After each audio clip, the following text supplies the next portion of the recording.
ભાજપે જાહેર કર્યા ગુજરાતના વધુ 7 ઉમેદવાર, 5 વર્તમાન સાંસદોના પત્તા કાપી નવા ચહેરાને તક, તો વડોદરા અને અમદાવાદ પૂર્વ પર સાંસદ રિપીટ.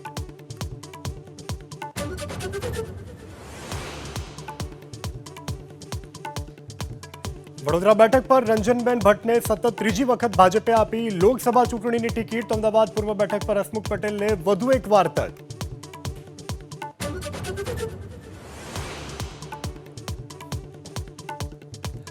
ભાવનગર, સુરત અને છોટાઉદેપુરમાં મહિલા સાંસદના કપાયા પત્તા, દર્શનાબેન જરદોશના સ્થાને મુકેશ દલાલ, ભારતીબેનના સ્થાને નીમુબેન, તો ગીતાબેન રાઠવાના સ્થાને જશુ રાઠવાને ટિકિટ.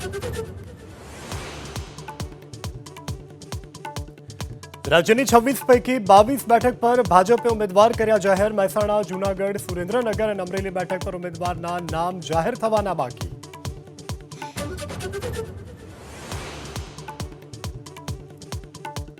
દાદરાનગર હવેલીમાં ભાજપના ઉમેદવારને લઈ અને મોટો ઉલટફેર, શિવસેના સાંસદ કલાબેન ડેલકરને ભાજપે બનાવ્યા ઉમેદવાર.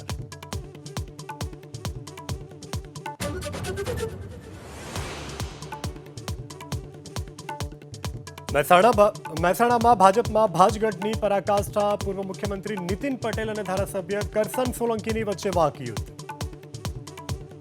અમે આજકાલના